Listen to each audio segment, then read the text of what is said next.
Bonjour Bernard Frayot. Bonjour. Heureuse de vous recevoir une nouvelle fois à QG. Troisième fois, oui. Une troisième fois. Nous vous avions accueilli la dernière fois juste avant la grève du 5 décembre, alors que la France s'apprêtait à vivre le combat contre la réforme des retraites. Et je vous reçois aujourd'hui pour évoquer la parution d'un nouveau livre, Un désir de communisme, aux éditions Textuelles, livre qui est le fruit de vos entretiens avec Judith Bernard qui est la fondatrice du site Hors Série. Lors de notre précédent entretien ensemble, vous aviez prédit que le gouvernement ne plierait pas, que le pouvoir ne renoncerait pas à la réforme des retraites, celle-ci étant, je vous cite, la mère des batailles néolibérales. Il faut saluer aujourd'hui votre prescience. Vous aviez entièrement raison, en dépit de la plus longue grève, je crois, de cette République, rien n'y a fait. Ce que vous n'aviez pas prédit, en revanche, mais comment l'auriez-vous pu, c'est bien sûr l'arrivée d'une étrange maladie venue de Chine, le Covid-19, qui est venue percuter nos vies à tous et aussi notre économie, bien entendu. Nous allons y revenir. Tout d'abord, comment avez-vous vécu, vous, le confinement ? J'ose à peine le dire, comme une période bénie. J'habite depuis un an dans un tout petit village et je ne l'ai pas quitté pendant 5 mois, ce qui m'a beaucoup changé, mais aussi fait beaucoup de bien. Alors, commençons tout de suite par tirer les leçons de cette crise du Covid. Faites-vous partie de ceux qui ont, à un moment donné, espéré que le Covid fragilise le capitalisme et entraîne un jour d'après pour nos sociétés, ou faites-vous partie de ceux qui très tôt ont senti venir l'effet d'aubaine inespéré qu'il constituerait pour asseoir toujours davantage son règne?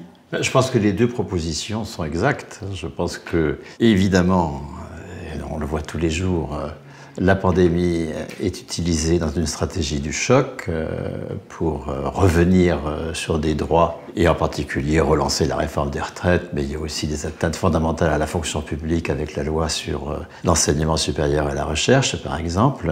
Et c'est ce qui me rend optimiste. Un moment supplémentaire est très fort de ce qui me semble sourdre depuis des décennies déjà, c'est-à-dire une perte d'hégémonie de la bourgeoisie capitaliste sur le travail. Je pense que le fondement du pouvoir d'une classe dirigeante, c'est son pouvoir sur le travail, et qu'aujourd'hui, son illégitimité pour organiser le travail est maintenant partagée très au-delà des milieux anticapitalistes.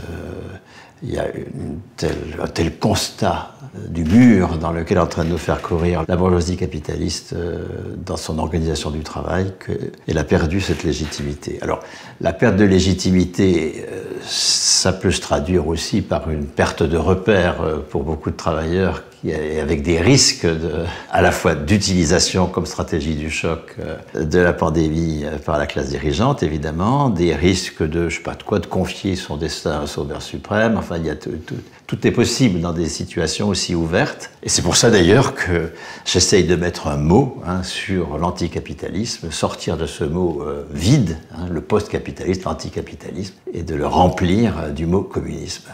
Alors, faisons un petit pas en arrière. C'est vrai qu'on n'a pas l'habitude de vous voir optimiste face à ce système néolibéral. Et effectivement, j'ai lu dans la presse, dans un entretien que vous avez donné au Vent se lève, que vous sentiez venir cette perte d'hégémonie du capitalisme sur le travail. Est-ce que vous pouvez expliquer de quoi il s'agit exactement et quels en sont, selon vous, les signaux ? De quoi il s'agit ? Il s'agit de l'incapacité dans laquelle est aujourd'hui la bourgeoisie capitaliste de nous faire adhérer à sa pratique du travail, enfin la pratique qu'elle nous impose du travail, de la valeur économique, à ses choix en matière de localisation de l'industrie, d'objets de l'activité économique, à la différence de ce que j'ai vécu moi-même, habitant d'un tout petit village très pauvre, rural des Vosges dans les années 50.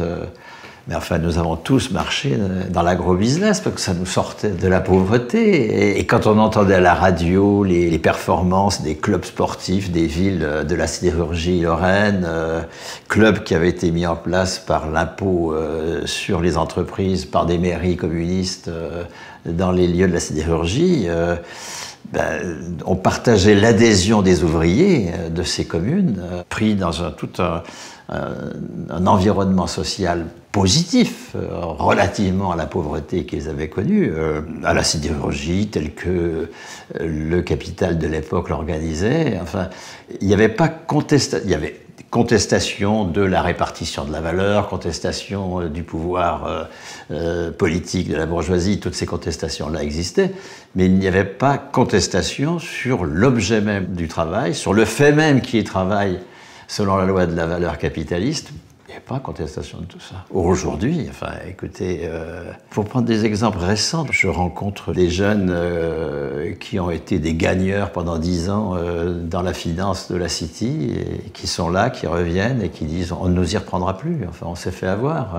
Des cadres de grands groupes qui en ont marre d'avoir perdu toute maîtrise de la technicité de leur entreprise, parce que l'entreprise a délocalisé, l'entreprise a fait de la sous-traitance, et eux, ils gèrent des contrats de sous-traitance, mais ils sont dans la parlotte, ils n'ont plus de prise.